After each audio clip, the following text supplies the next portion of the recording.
wabarakatuh. Alhamdulillahirabbil alamin wa bihi nasta'in ala umurid dunya waddin wassalatu wassalamu ala asyrafil anbiya'i wal mursalin wa ala alihi wa sahbihi ajma'in amma ba'd. Rabbi shrah li sadri wa yassir li amri wahlul 'uqdatam min lisani yafqahu qawli. Ya Allah, lapangkanlah dadaku, mudahkanlah urusanku dan lepaskanlah kekakuan dari lidahku supaya mereka mengerti perkataanku. Amin amin ya rabbal alamin. Yang saya hormati Bapak Insinyur Haji Imron Jahahar, yang saya hormati Bapak Dhani Darmawan selaku Ketua Yayasan Al-Azhar Syifa Budi Pekanbaru, seluruh guru-guru, wali murid dan teman-teman yang tidak bisa saya sebutkan satu persatu. Saya nggak tahu ini yang mana ibu-ibu, mana anak-anak sekolahan, mana remaja. Boleh nggak tunjuk tangan? Soalnya semuanya terlihat muda semuanya. Wali murid, boleh wali murid? Tunjuk tangan. Oke. Setelah wali murid siapa lagi yang ada di sini? Oh, mahasiswa. Oh, oke. Saya nggak tahu apakah mahasiswanya yang terlihat tua atau ibu-ibunya yang terlihat muda nih. Ya, siapa lagi sisanya? Siswa. Oh, ada juga siswa SMA. Oh, kok sama kayak ibu-ibu? Baik, alhamdulillahirabbil alamin. Bumi lancang kuning, saya bisa loh lagu lancang kuning. Lancang kuning berlayar malam, hai berlayar malam, gitu kan. Saya lahir dan besar selama 16 tahun di Batam, Kepulauan Riau. Jadi budaya Melayu bukan budaya yang asing. Jadi lagu lancang kuning pun terus menerus dinyanyikan di sekolah maupun dalam setiap acara, tari persembahan dan sebagainya adalah sebuah budaya yang sudah melekat pada saya selama 16 tahun lamanya sebelum pada akhirnya saya menuju ke Jakarta. Baik teman-teman sekalian, beberapa hari lagi kita akan memasuki bulan suci Ramadan, betul? Pede amat, emang umurnya nyampe? Amin insyaallah. Amin insyaallah. Dalam beberapa hari lagi, 4 hari lagi, ya, kita akan memasuki bulan suci Ramadan. Hari ini saya diminta oleh panitia untuk memberikan tausiah mengenai bagaimana cara menjemput barokah, mendapatkan berkah dari Allah Subhanahu wa taala, mendapatkan kebaikan dari Allah Subhanahu wa taala, menjemput keberkahan. Keberkahan adalah bertambahnya kebaikan, dan yang hanya bisa memberikan kebaikan demi kebaikan di dalam kehidupan kita adalah Allah Subhanahu wa taala. Jadi kalau ada orang mengatakan semoga berkah ya, sering dengarkan kalimat tersebut. Artinya semoga kebaikan itu berlipat-lipat ya ada dalam kehidupanmu.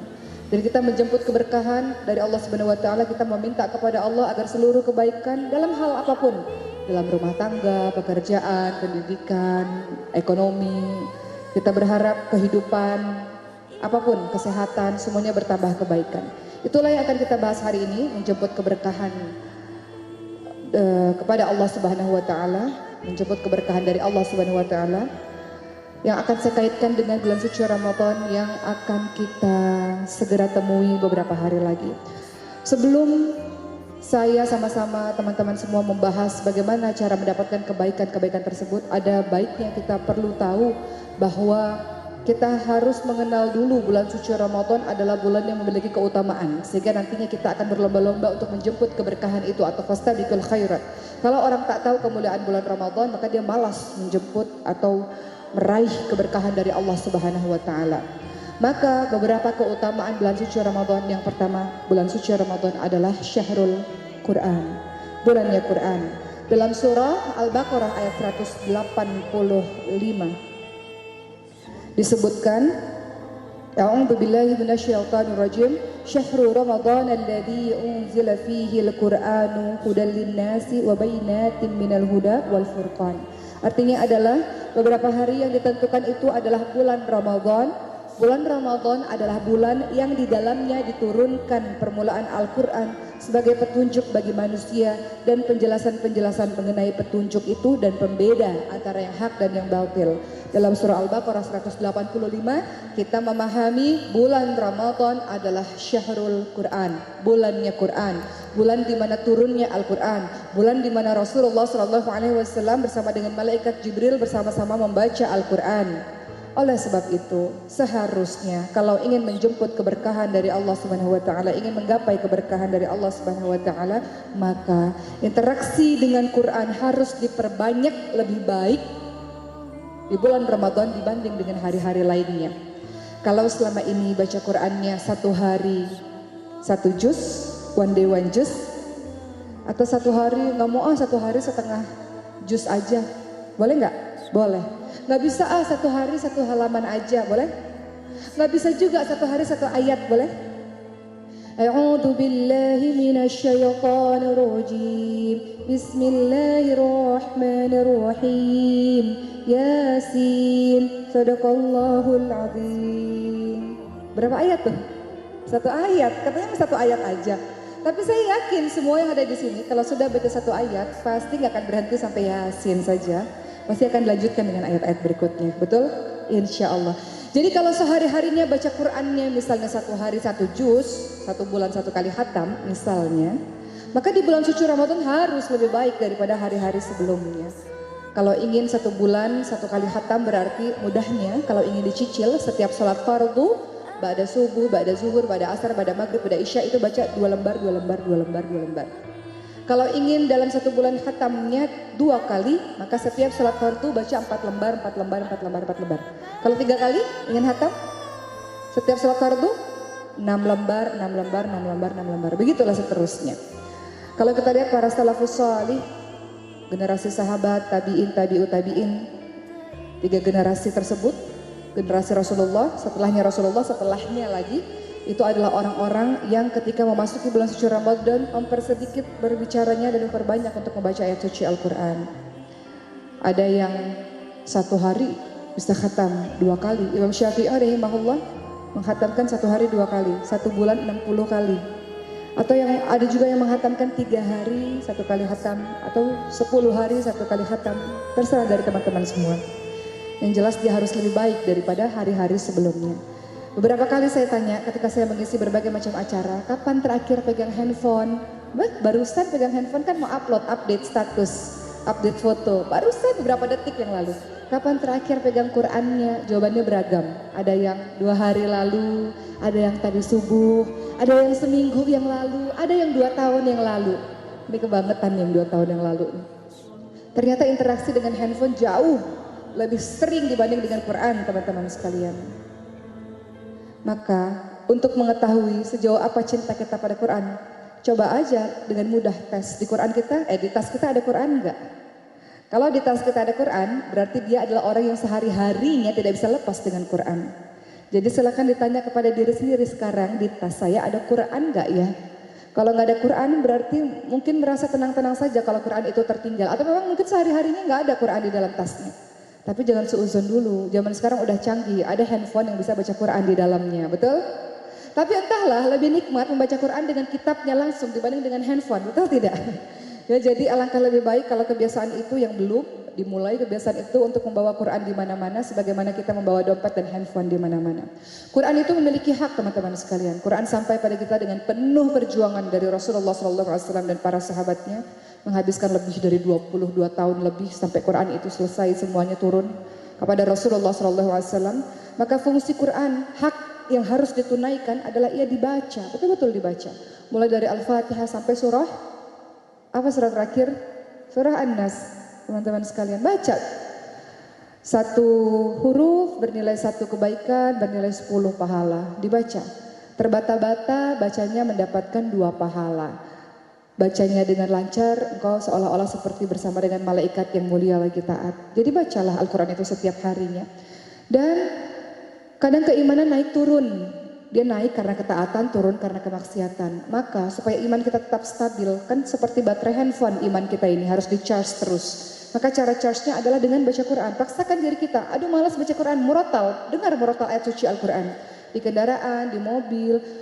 Kebiasaan dari keluarga kami adalah selain di mobil tentu saja putar ayat suci Al-Quran. Kemudian di rumah putar ayat suci Al-Quran. Terlebih malam hari sampai menjelang pagi itu Al-Quran terus menerus diputar di kamar, teman-teman sekalian. Itu ternyata cara yang efektif menenteramkan jiwa. Dan seperti dengan lagu, makin lama kita dengar makin hafal. Maka saya sudah hampir tidak pernah lagi mendengarkan lagu-lagu, bukan karena saya mengharamkan lagu. Kita harus menghargai perbedaan pendapat. Ada orang yang betul-betul mengharamkan, ada orang yang mengatakan bolehlah dengar musik selama musik itu tidak melalaikan dan mengingat pada Allah, boleh. Tapi kalau saya pribadi, karena sudah terlalu banyak targetnya atau ingin sekali terus-menerus berdekatan dengan Quran, sehingga rasanya nggak ada waktu lagi untuk mendengarkan lagu-lagu, begitu. Jadi istilahnya kalau mau masuk ke bulan suci Ramadan, perbanyak murotal dengan ayat suci Al-Quran. Siapa yang disukai syekhnya? Ada Mishari Rashid, ada juga Imam As-Sudais, ada Toha juga, macam-macam. Terserah, kita boleh pilih siapa yang kita gemari. Harusnya itu yang dihafal, nama syekh-syekh itu, bukan nama anak-anak muda zaman sekarang hafal apa Blackpink gitu ya, atau apalah nggak tahu itu, yang Korea-Koreaan itu. Kita tingkatkan interaksi kita dengan Quran, dan harusnya orang-orang yang hatinya sudah tersentuh dengan Quran, maka lisannya pun Quran, perbuatannya pun Quran. Maka selain dibaca, Quran itu harus ditadaburi, dihayati, dipahami maknanya, supaya ia berbekas ke dalam hati kita. Setelah itu, setelah ditadaburi, dihayati, Quran itu harus dihafalkan. Anak-anak PAUD zaman sekarang, teman-teman sekalian, Maryam aja, anak saya kelas masih umur 4 tahun, sudah selesai juz 30-nya.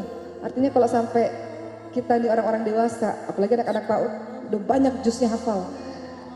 Kita juz jambu, juz mangga, juz alpukat, harus lebih bagus dibanding dengan anak-anak PAUD zaman sekarang. Jadi hafalkan Al-Quran itu, kedudukan akhir di syurga nanti, tingkat terakhir kita berdasarkan ayat-ayat yang kita hafalkan.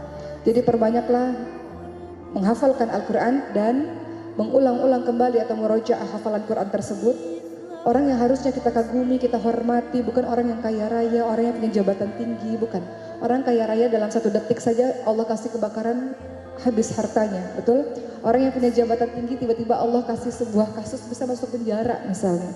Tapi kalau orang-orang penghafal Quran diberi julukan khusus, dia sebagai ahlullah, keluarga Allah. Allah punya keluarga dari kalangan manusia yang disebut sebagai ahlullah dan orang-orang pilihan. Mereka adalah orang-orang pilihan, harum, mewangi namanya di penduduk langit. Kita mungkin dihormati, disegani, disayangi oleh para penduduk bumi, tapi kita tidak tahu bagaimana posisi kita di penduduk langit. Maka yang seharusnya kita muliakan, kita hormati adalah para penghafal Quran. Mereka yang seharusnya kita iri. Kita boleh iri kepada 2 orang. 1 orang yang menghafalkan Quran, belajar Quran dan mengajarkan juga mengamalkannya. 1 orang yang kaya raya, dermawan, memberikan hartanya di jalan Allah Subhanahu wa taala. Boleh iri dengan kedua orang tersebut. Hafalkan Al-Quran itu teman-teman sekalian, ada aplikasi yang bagus kalau memakai iPhone, namanya aplikasi Ayat, AYAT. Itu bisa 1 ayat bisa diulang 60 kali, 1000 kali, 2000 kali. Jadi dengar begitu saja seharian udah hafal. Kalau misalnya teman-teman punya target menghafalkan 1 hari 1 ayat, harus ada target, harus ada target. Tadi saya katakan kan harus ada target, sebelum Ramadan harus buat target-target terlebih dahulu. Begitu pula bagi teman-teman yang bukan kewajiban sih, sebuah kebaikan bagi kita kalau kita bisa menghafalkan ayat-ayat suci Al-Quran tersebut. Jadi gunakan metode-metode yang sekarang sudah berkembang, teknologi yang sudah berkembang, gunakan untuk menghafalkan ayat-ayat suci Al-Quran. Seorang muslim itu, man kana yu'minu billah wal yaumil akhir falyakul khairan aw liyasmut. Dia itu berkata-kata yang baik atau dia diam. Itu saja pilihannya, ada 2. Ketika dia berbicara, berbicaranya penuh ilmu, penuh manfaat, penuh hikmah. Ketika dia diam, diamnya bukan diam memikirkan yang aneh-aneh atau diamnya tidak berpikir atau pikiran kosong. Diamnya adalah zikrullah. Diamnya adalah mengulang-ulang kembali hafalan Qur'annya. Diamnya adalah beristighfar. Diamnya adalah bersalawat. Begitulah seharusnya yang kita gunakan pada lisan kita ini, teman-teman sekalian. Bicara boleh, bicara penuh manfaat, penuh ilmu. Kalau sekiranya tak ingin berbicara, diamnya pun adalah zikrullah. Kemudian hak Quran yang keempat adalah dia diamalkan. Apa yang sudah kita tahu, kita amalkan. Output tergantung input. Teko kalau diisi air comberan, keluarnya air comberan. Teko kalau diisi sirup, keluarnya sirup. Betul Bu? Teko kalau diisi air teh, keluarnya juga air teh. Begitu pula dengan manusia. Inputnya, bacaannya baik, mendengarkan yang baik-baik, maka lisannya pun akan baik-baik, perbuatannya pun akan baik-baik. Tapi kalau inputnya diisi dengan kata-kata kotor, diisi dengan ilmu-ilmu yang tiada bermanfaat, tiada berfaedah, maka yang keluarnya pun pasti adalah omongan-omongan yang tiada manfaat. Perbuatannya pun perbuatan yang jauh daripada ilmu-ilmu Allah Subhanahu wa taala. Jadi input tergantung dengan output. Orang yang setiap hari inputnya adalah Quran, maka insya Allah outputnya pun lisannya adalah Quran, perbuatannya adalah Quran. Seperti itu teman-teman sekalian. Kita berusaha untuk menjalankan apa yang sudah kita tahu. Bagi anak-anak, sekarang banyak kan anak-anak remaja, SMA, kuliah yang datang ke sini. Kalau sudah sering baca Quran, maka sudah banyak ayat-ayat yang kita tahu, sebagaimana misalnya perintah berjilbab dalam surah Al-Ahzab ayat 59 misalnya. Kayaknya nggak ada deh seorang muslim yang nggak tahu jilbab itu wajib, betul nggak? Ada nggak yang nggak tahu? Kayaknya nggak ada ya. Semua orang pernah baca Quran dan tahu ayat ini, yudinina alaihina min jalabibihina dzalika adana ayfrafna fala yudain. Ulurkan jilbab ke seluruh tubuh supaya kamu mudah dikenal sehingga tidak diganggu. Orang yang sudah belajar Quran, mentadaburi, menghayatinya pasti paham tentang perintah berjilbab. Dan orang yang sudah tahu harus melaksanakan apa yang sudah dia tahu. Kecuali dia tidak tahu, tidak ada dosa bagi orang yang tidak tahu. Pun ayat misalnya wala taqrabu zina innahu kana fahisya wa sa'a sabila. Jangan dekati zina. Zina sebuah perbuatan yang keji, sebuah jalan yang buruk. Semua yang membaca ini pasti paham, aku nggak mau pacaran, begitu. Kalau masih ada anak-anak muda yang pacaran atau pacaran syariah. Pacaran syariah gimana sih? Yang panggilannya Umi Abi itu loh. Umi Abi kalah sama kita Bu yang udah nikah. Umi Abi atau apapun itulah, TTM, HTSan dan sebagainya. Dia paham bahwa aturan Allah bukan jangan berzina, aturan Allah jangan dekati zina. Maka dia jaga kesucian dirinya, kehormatan dirinya, insya Allah. Atau ada ayat lain yang disuruh kita godol basor, jaga pandangan. Qulil mu'minin yaghudna min absarihim wa yahfadhu furujahum. Qulil mu'minat yaghudna min absarihim wa yahfadhna furujahum. Surah An-Nur 30-31. Perempuan beriman, laki-laki beriman, jaga pandangan, jaga kemaluan. Jadi kalau udah belajar Quran, lagi kajian, ngeliat Ustadz ganteng banget, ya Allah godol basor, ya Allah astagfirullahaladzim, gitu ya. Hati-hati, ini waspada luar biasa, ada di mana-mana ini fitnahnya, ya. Di kajian-kajian juga banyak fitnahnya. Makanya kalau sekiranya kajian diluruskan niatnya betul-betul untuk menambah ilmu kita, bukan untuk urusan-urusan yang lain. Karena saya pernah dapat curhat dari teman saya, Ki, gimana ya? Aduh, tuh Ustadz ganteng banget, Masya Allah, berwibawa. Jadi kalau beliau ceramah tuh ya Allah Ustadz gitu. Hati-hati dengan begitu. Orang-orang yang sudah berinteraksi dengan Quran, dia sudah tahu ilmunya, maka dia amalkan apa yang dia sudah tahu. Begitu pula misalnya dia baca Quran, kemudian dia terbaca surah Al-Hujurat ayat 12. Ya ayuhan nabi, ya ayuhalladzina amanu jtanibu katsiran minadh-dhanni ba'dudhin itsmu la tajassasu wa la yaghtab ba'dukum ba'dha. Wahai orang-orang yang beriman, jauhilah kebanyakan dari prasangka, sebagian prasangka dosa. Jangan cari-cari kesalahan, jangan menggunjing. Ini sekarang beberapa bulan terakhir ini banyak nih di sosial media.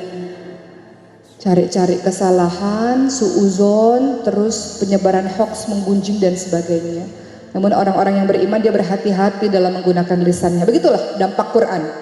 Input sesuai dengan output, sesuai dengan input. Dan terakhir, Quran itu tidak hanya diamalkan, Quran juga harus diajarkan.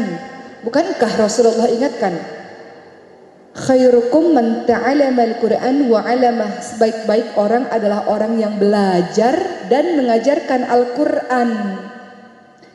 Maka pernah ada seorang anak yang dipanggil oleh Umar bin Khattab, Amirul Mukminin pada saat itu. Anak ini ingin dimarahi karena kedua orang tua dari anak ini mengadu pada Umar bin Khattab. Umar bin Khattab, Amirul Mukminin, tolong nasihati anak saya nakal sekali. Maka sebelum Umar bin Khattab memarahi anak tersebut mengatakan, tunggu dulu Amirul Mukminin, katakan pada saya apa tugas dari orang tua kepada anaknya. Maka Umar bin Khattab mengatakan, pertama, cari ibu yang baik. Kedua, berikan nama yang baik. Ketiga, ajarkan dia Al-Quran, ajarkan dia pendidikan agama. Maka anak ini mengatakan, ketiga-tiganya orang tua saya tidak melakukannya. Ibu saya bukan ibu yang baik, saya tidak diberi nama yang baik, dan mereka tidak pernah mengajarkan saya Al-Quran, pendidikan agama. Kita nggak bisa berharap penuh pada sekolah, Bu. Kita merasa bahwa saya sudah menyekolahkan ke sekolah agama, lalu tidak ada pengajaran di rumah. Sejatinya pendidikan itu kolaborasi antara guru dan orang tua yang ada di rumah. Seperti itu. Jadi ajarkan anak-anak kita. Kita ingin anak-anak kita hafidh, penghafal Quran, berinteraksi dengan Quran. Orang tuanya pun harus berinteraksi erat dengan Quran. Kalau tidak, anaknya akan mengatakan, mama aja lihat handphone terus, lihat Instagram terus. Nak, sholat 5 waktu di masjid, papa aja subuh masih ngorok. Gimana bisa anaknya ngikutin orang tuanya? Orang tua itu adalah contoh, anak seperti spons, dia menyerap apapun yang dia lihat, apapun yang dia dengar. Jadi perbanyaklah berinteraksi dengan Quran.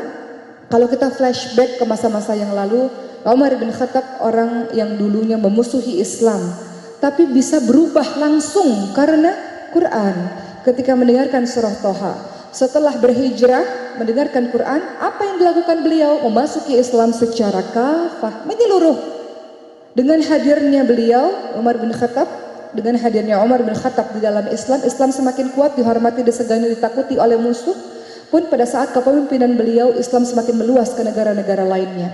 Maka orang-orang yang sudah berinteraksi dengan Quran harusnya ada kontribusinya kepada agama Allah Subhanahu wa taala. Apapun. Khairun nas anfa'uhum linnas. Sebaik-baik orang adalah orang yang bermanfaat untuk orang lain. Engkau tidak bisa soleh sendirian, tidak bisa baik sendirian. Kita disebut sebaik-baik orang kalau kita berguna untuk orang lain. Maka gunakanlah ilmu yang kau miliki untuk menyebarkan ilmu itu di jalan Allah. Atau tak punya ilmu, misalnya tenaga, berikan tenagamu di jalan Allah. Ada banyak cara. Misalnya nggak punya ilmu nih, aku nggak pintar, aku juga nggak kaya raya, tapi ingin berkontribusi untuk agama Allah. Masa aku baca Quran soleh sendirian, aku ingin menebar manfaat. Gampang, caranya banyak. Tuh di masjid, di musola banyak mau kena kotor, banyak telekung kotor, bawa pulang ke rumah cuci, balikin lagi, tenaga di jalan Allah Subhanahu wa taala. Kemudian kalau punya harta, berikan harta di jalan Allah Subhanahu wa taala. Jadi engkau pelajari Quran tapi terlihat dalam bentuk nyatamu sebagai manusia yang bermanfaat. Itu pertama, keutamaan yang pertama dari bulan suci Ramadan adalah Syahrul Quran. Kedua, keutamaan dari bulan suci Ramadan, pintu-pintu syurga dibuka, pintu neraka ditutup dan syaitan dibelenggu. Salah satu maknanya adalah pintu-pintu syurga dibuka, mudah engkau mengerjakan kebaikan-kebaikan di bulan suci Ramadan dan dipersulit engkau melakukan kejahatan di bulan suci Ramadan. Semua orang tadarus, tarawih, berpuasa, mudah bagi kita untuk kita turut berbuat baik seperti sekeliling kita. Jadi manfaatkan itu dengan sebaik-baiknya. Kita biasanya bersemangat mudah melakukan kebaikan secara berjamaah. Misalnya lah orang-orang yang berinteraksi dengan Quran.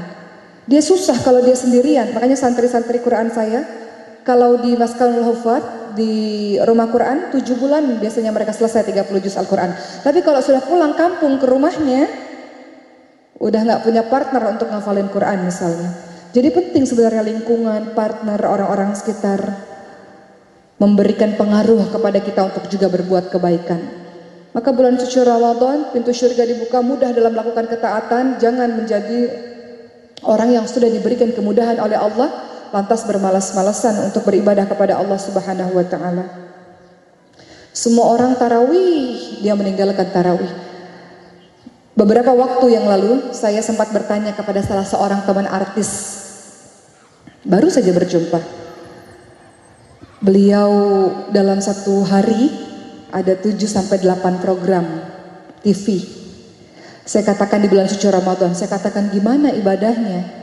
Kemudian beliau mengatakan, ya puasa, tetap puasa. Tarawihnya, ya nggak tarawih. Begitu teman-teman sekalian. Walau sebetulnya bisa dilakukan di rumah. Oh iya ya, bisa dilakukan di rumah. Tapi yang jelas adalah ada waktu kita untuk bekerja, ada waktu kita untuk melakukan hal-hal lain, tapi ada waktu kita untuk diri sendiri teman-teman sekalian. Jangan seperti lilin, sibuk menerangi orang banyak tapi diri sendiri terbakar. Itu sebabnya kenapa saya, juga teman-teman yang mengundang saya ini, 10 hari terakhir tidak ada jadwal agenda ceramah apapun. Sudahlah cukup 20 hari pertama setiap hari, 1 hari 3 tempat untuk ceramah. 10 hari terakhir biarkanlah kami, saya dan teman-teman lainnya untuk fokus kepada diri sendiri. Artinya teman-teman sekalian, kembali pada keutamaan Ramadan tadi, pintu-pintu surga dibuka. Silakan mengejar kebaikan-kebaikan, apapun. Kebaikan untuk diri sendiri maupun kebaikan untuk orang lain, silakan. Kemudian yang ketiga, keutamaan dari bulan suci Ramadan adalah di dalamnya terdapat malam 1000 bulan. Yang kalau teman-teman beribadah di malam itu, maka seolah-olah beribadah selama 83 tahun 4 bulan. Umur kita aja nggak tahu sampai nggak kita 83 tahun 4 bulan. Betul teman-teman sekalian? Tapi di malam itu yang disebut sebagai malam Lailatul Qadar.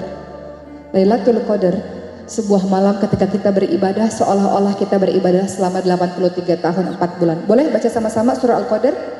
A'udzu billahi minasy syaithanir rajim. Bismillahirrahmanirrahim.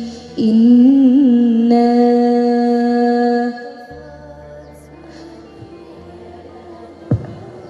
wa ma adraka ma lailatul qadr. Lailatul qadri khairum min alfi syahr. Tanazzalul malaikatu warruhu fiha biidzni rabbihim min kulli amr. Salamun hiya hatta matla'il fajr. Sesungguhnya kami telah menurunkan Al-Quran pada malam Qadar.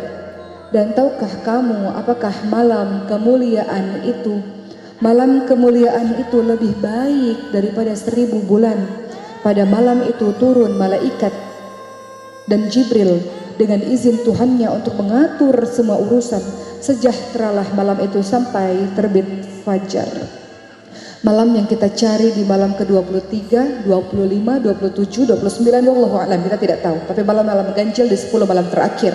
Rasulullah SAW ketika 10 malam terakhir mengencangkan ikat pinggangnya, mengajak istri-istrinya untuk beriktikaf di masjid, memperbanyak beribadah kepada Allah Subhanahu wa taala. Maka teman-teman sekalian, jangan sampai 10 malam terakhir kita malah sibuk dengan buat kue, 10 malam terakhir sibuk dengan beli baju lebaran, sehingga melupakan untuk memperkuat ibadah di 10 malam terakhir tersebut. Ini juga nasihat berharga untuk saya. Jadi mudah-mudahan kita mengetahui keutamaan ada malam lebih baik daripada 1000 bulan. Kita menggapai keberkahan, berkah, kebaikan dari Allah Subhanahu wa taala dengan mengejar malam 1000 bulan tersebut. Keempat, keutamaan bulan suci Ramadan adalah bulan di mana ketika kita berdoa maka akan dikabulkan doa-doa kita, teman-teman sekalian. Doa-doa di bulan suci Ramadan dikabulkan oleh Allah Subhanahu wa taala. Ya, sesungguhnya Allah membebaskan beberapa orang dari api neraka pada setiap hari di bulan Ramadan, dan setiap muslim apabila dia memanjatkan doa pasti akan dikabulkan. Begitu sabda Rasulullah SAW. Pun ada 3 doa yang senantiasa dikabulkan oleh Allah: doa pemimpin yang adil, doa orang yang dizalimi, dan doa orang yang berpuasa sampai dia berbuka. Jadi waktunya kita berdoa adalah sepanjang kita berpuasa, teman-teman sekalian. Ketika kita saat itu sedang melakukan amal soleh, yaitu puasa, maka berdoalah sebanyak-banyaknya, apapun. Kita minta apapun kepada Allah Subhanahu wa taala. Allah mengabulkan semua doa dari hamba-hambanya. Tapi Allah nggak pernah mengabulkan doa saya atau doa saya belum dikabulkan. Inilah yang kata Rasulullah, orang-orang yang tergesa-gesa dalam berdoa. Ketika dia berdoa, dia katakan, Allah, kenapa engkau tidak kabulkan doa saya? Kata Rasul, inilah orang yang tergesa-gesa dalam berdoa. Allah mengabulkan semua doa-doa dari kita, teman-teman sekalian. Allah sendiri yang mengatakan itu di dalam surah Al-Baqarah. Ayat berapa ya? Saya lupa nih. Dalam surah Al-Baqarah ada kalimat bahwa Allah mengabulkan doa-doa hambanya selama dia beriman kepada Allah Subhanahu wa taala. Nanti saya lupa ayat berapa, nanti saya akan bacakan kalau saya ingat.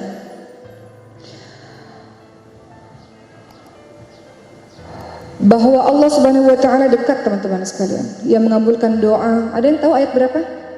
Surah Al-Baqarah. Lagi dicari ya. 180 berapa gitu ayatnya? 189 186, ya betul, 186. Bunyinya adalah Di ayat 186 ini dia. A'udzubillahi minasyaitonirrajim. Wa idza sa'alaka 'ibadi anni fa inni qarib ujibu da'watad da'i idza da'an falyastajibu li wal yu'minu bi la'allahum yarshudun. Artinya, dan apabila hamba-hambaku bertanya kepadamu tentang aku, maka sesungguhnya aku dekat, aku kabulkan permohonan orang yang berdoa. Apabila dia berdoa kepadaku, hendaklah mereka memenuhi perintahku dan beriman kepadaku agar mereka memperoleh kebenaran. Allah sendiri yang menjanjikan dalam surah Al-Baqarah 186 bahwa Allah mengabulkan semua doa-doa kita, teman-teman sekalian. Allah mengabulkan doa dengan 3 cara. Kita berdoa, Allah langsung kabulkan. Kita berdoa, Allah nanti kabulkan, nanti, belum saatnya, nanti, atau akan diganti dengan yang lebih baik. Seperti seorang ibu apabila anaknya minta pisau, mah minta pisau, dikasih nggak kepada anak kecil itu? Tidak sekarang sayang, kamu belum mengerti cara menggunakan pisau ini, nanti. Kalau kau sudah mengerti saya kasih, begitu kan? Begitu pula Allah, pada saat kita meminta sesuatu kata Allah bukan sekarang, nanti. Atau cara ketiga, Allah akan kumpulkan semua doa-doa itu menjadi sebuah amal ibadah. Bukankah doa adalah ibadah dan setiap ibadah mendapatkan pahala? Maka pahala-pahala itu dikumpulkan nanti untuk di hari akhir, teman-teman sekalian. Jadi Allah mengabulkan semua permohonan doa yang kita panjatkan kepada Allah, asalkan doa yang di dalamnya kita menghadirkan hati. Ada orang berdoa, ya Allah Rabbi firli wal walidayya warhamhuma kama rabbayani shaghira, amin. Hatinya enggak hadir ketika berdoa. Maka ketika engkau berdoa, hadirkan hati sungguh-sungguh meminta kepada Allah Subhanahu wa taala. Meminta kepada Allah Subhanahu wa taala, sungguh-sungguh hadirkan hati itu. Dan yang kelima, keutamaan dari bulan suci Ramadan adalah bulan pengampunan dosa. Maka Rasul pernah mengatakan amin sebanyak 3 kali. Hadis masyhur, banyak semua orang tahu tentang hadis ini. Amin, amin, amin. Kata para sahabat, apa yang engkau aminkan ya Rasulullah? Malaikat Jibril mengatakan, aminkan wahai Rasulullah, apabila datang bulan Ramadan dan berlalu bulan Ramadan, celaka orang-orang yang tidak mendapatkan ampunan daripada Allah. Amin, kata Rasul. Celaka, kata malaikat Jibril, orang-orang yang ketika disebut nama Nabi Muhammad tidak mengucapkan salawat kepada Nabi Muhammad sallallahu alaihi wasallam. Amin, kata Rasul. Ini orang-orang pelit kikir nih. Disebut nama Nabi Muhammad, nggak bersalawat atas Nabi Muhammad. Coba kita tes. Nabi Muhammad sallallahu alaihi wasallam. Atau Allahumma sholli wa sallim wa barik alaihi, bisa juga.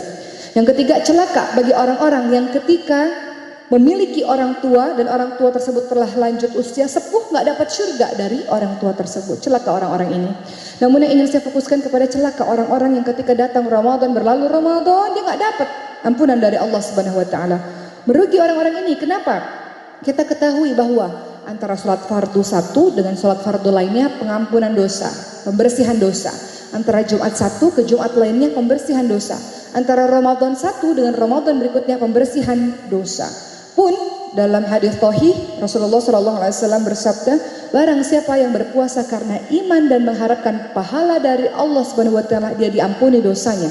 Dalam redaksi lain, barang siapa yang melakukan sholat malam atau tarawih karena iman dan mengharapkan pahala dari Allah Subhanahu wa taala, diampuni dosanya. Dalam redaksi yang lain, bunyi yang lain, barang siapa yang melakukan salat di malam Qadar, Lailatul Qadar, dengan iman dan mengharapkan pahala dari Allah Subhanahu wa taala, semata-mata mengharap dari Allah saja, maka dia akan diampuni dosanya oleh Allah Subhanahu wa taala.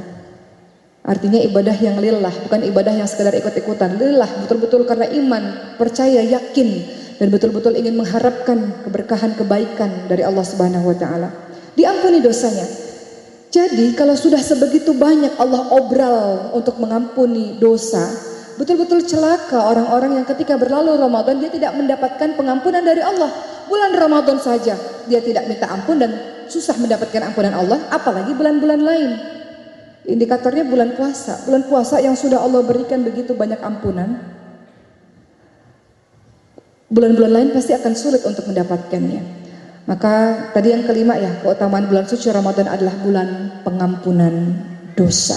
Maka apa yang harus kita lakukan sekarang menjelang bulan suci Ramadan ini, teman-teman sekalian? Persiapan-persiapan apa saja agar kita sukses untuk menjalankan bulan suci Ramadan? Tentu saja adalah doa. Para salafus salih 6 bulan sebelum datang bulan suci Ramadan berdoa, Allahumma balighna Ramadan.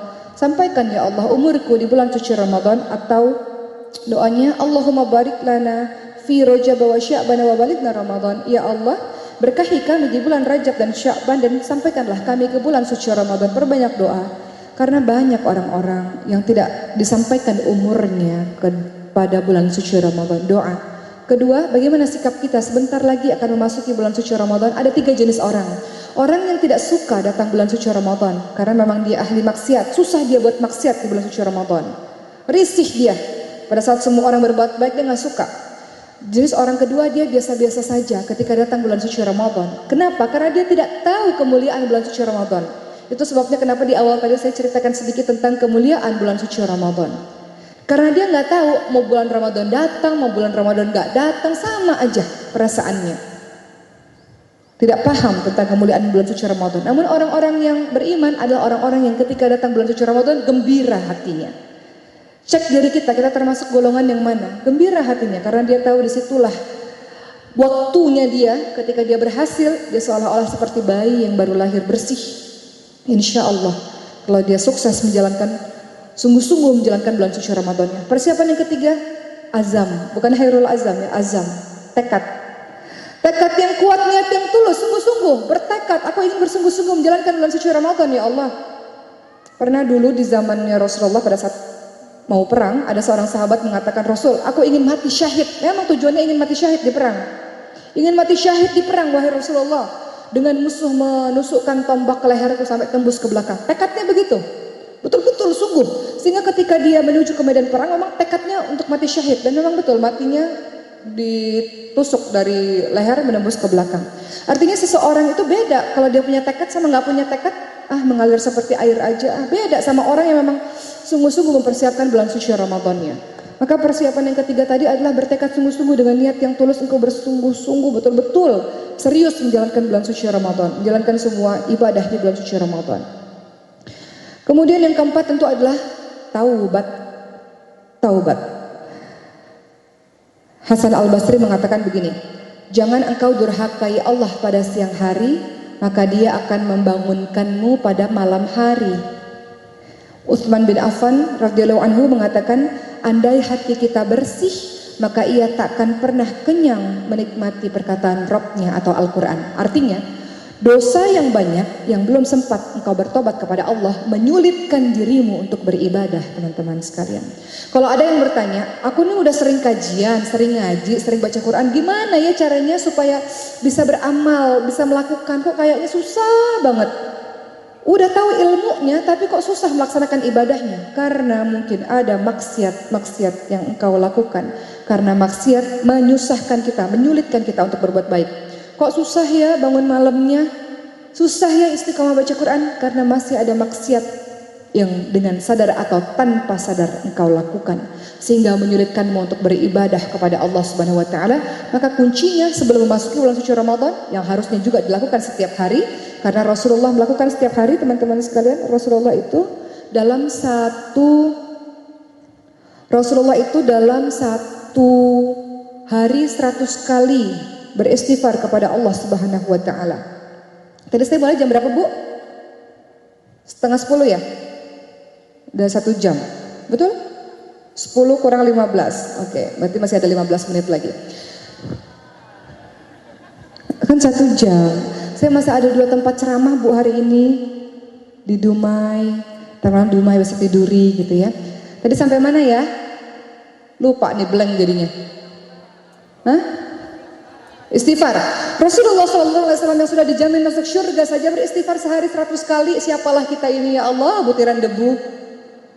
Kita ini ya Allah, mata kita memandang hal-hal yang diharamkan oleh Allah, telinga kita mendengarkan hal-hal yang dibenci oleh Allah. Aku gak gibah kok, gak ngomongin orang, tapi nikmat banget kalau dengar orang ngomongin orang lain.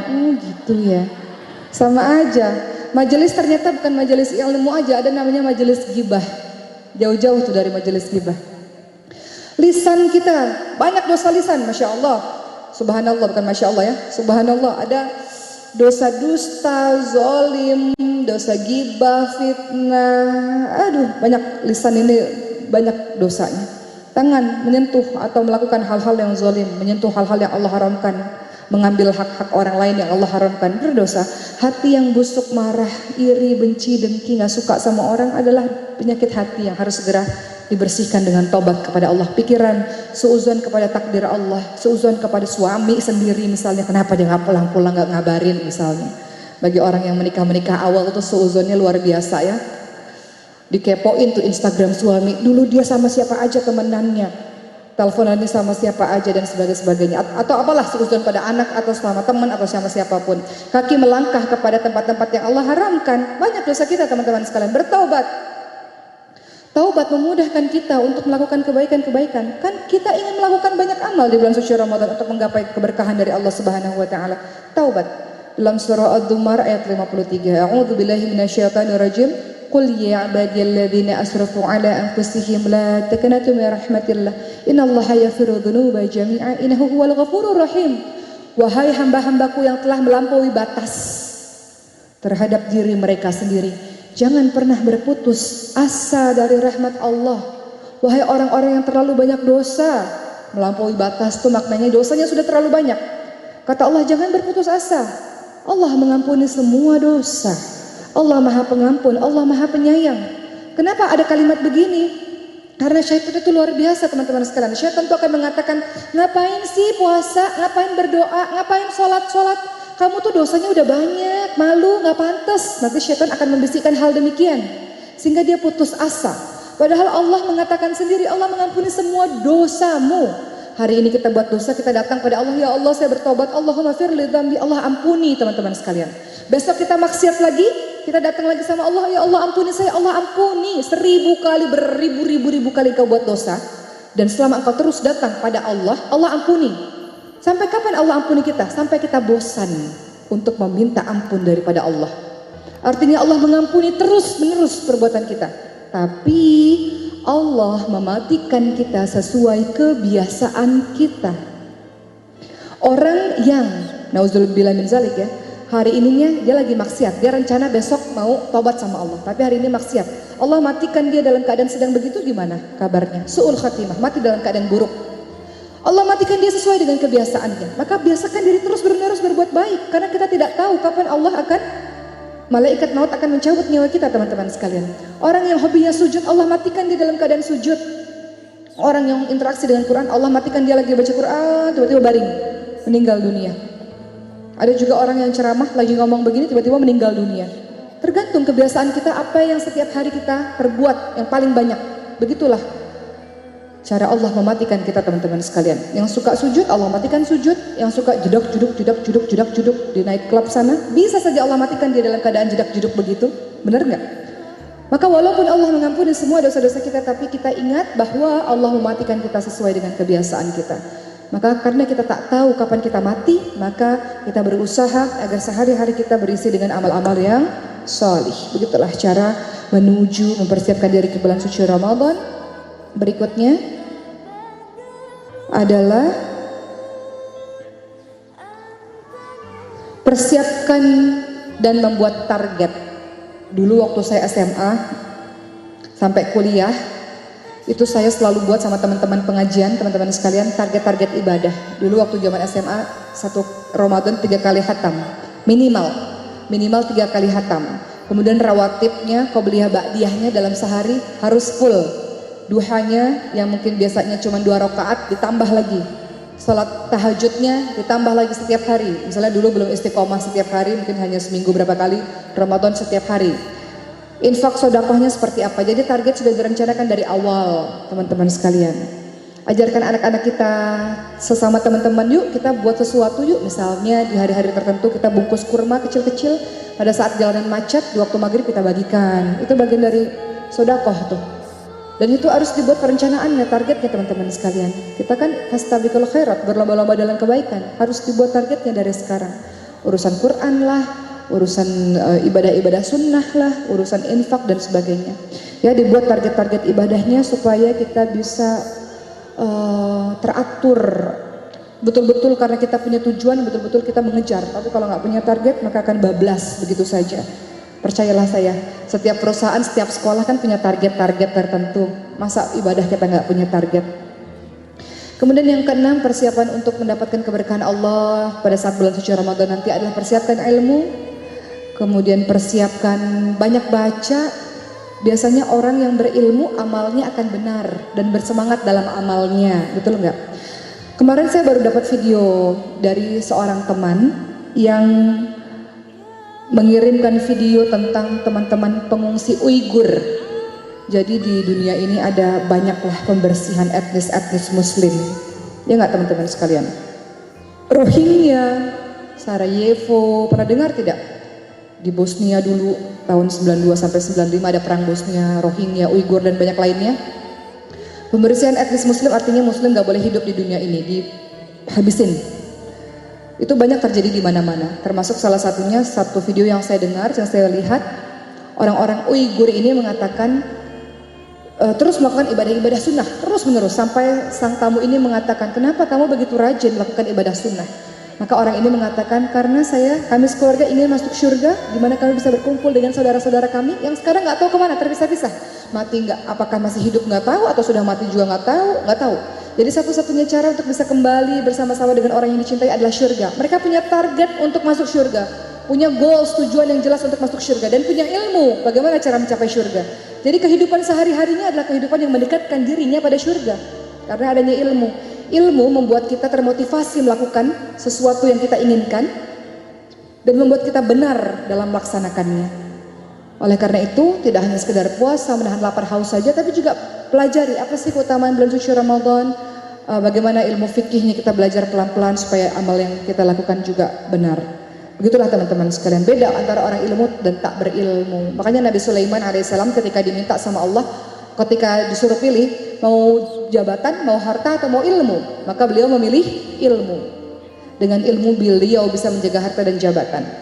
Kalau kita memilih harta, teman-teman sekalian, kita yang jaga harta. Kalau kita pilih ilmu, ilmu yang jaga kita, teman-teman sekalian. Ya, jadi penting sekali ilmu tersebut. Dan yang terakhir adalah membersihkan hati. Bulan suci Ramadan, bulan suci, bersih, gak mungkin dimasuki oleh hati yang kotor, hati yang marah, hati yang gak suka, hati yang berpenyakit. Maka bersihkan hati terus menerus, apalagi di bulan suci Ramadan. Gak ada lagi marah sama orang, dendam, gak suka, bersihkan.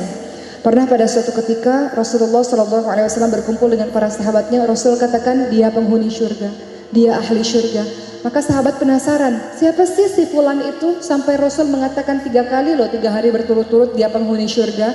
Ketika dilihat sampai ke rumahnya, orang ini mengerjakan pekerjaan yang biasa-biasa saja, ibadah biasa-biasa saja, sholat wajib saja, ibadah wajib saja, nggak ada yang spesial. Ternyata salah satu rahasianya kenapa Rasul katakan dia penghuni surga, sebelum dia tidur, dia memaafkan semua kesalahan orang yang pernah bersalah kepadanya. Ia bersihkan hatinya, tidak ada marah, tidak ada benci, tidak ada dendam, bersih. Sehingga hatinya bersih, dia mengerjakan amal soleh dengan baik, bekerjanya pun dengan baik, konsentrasi dengan baik. Kalau kita marah, benci, iri, dendam, gak suka, sempit kehidupan kita, benar enggak? Dan terkadang itu berpengaruh kepada diri kita sendiri, kepada kesehatan diri kita sendiri. Makanya para penghafal Quran kalau hatinya kotor, dijamin susah ngafalin Qurannya. Quran itu suci, tidak bisa dimasukkan atau dihafalkan oleh hati-hati yang kotor. Begitu pula bulan suci Ramadan, teman-teman sekalian. Bulan suci Ramadan bersih, suci, tidak akan mungkin bisa dimasukkan oleh orang-orang yang hatinya kotor. Maka merasa ada dosa pada orang tua, minta maaflah kepada orang tua, minta maaflah kepada anak. Terkadang orang tua juga punya salah loh pada anak. Aku minta maaf kok, kapan bu? Waktu anak saya tidur, nggak dengar anaknya. Minta maaf pada tetangga, jalin hubungan baik, nggak ada salahnya. Untuk kita bersihkan hati, semua bersih, pikiran bersih, siap memasuki bulan suci Ramadan yang bersih insya Allah. Baik, begitulah kira-kira tausiah saya pada hari ini. Saya berharap semoga 4 hari ke depan kita bisa sama-sama siap untuk menyambut bulan suci Ramadan. Maka saya akan serahkan kepada MC atau yang memandu acara ini. Ada? Kalau tidak ada ya sudah, kita buka pertanyaan saja. Boleh satu pertanyaan silahkan.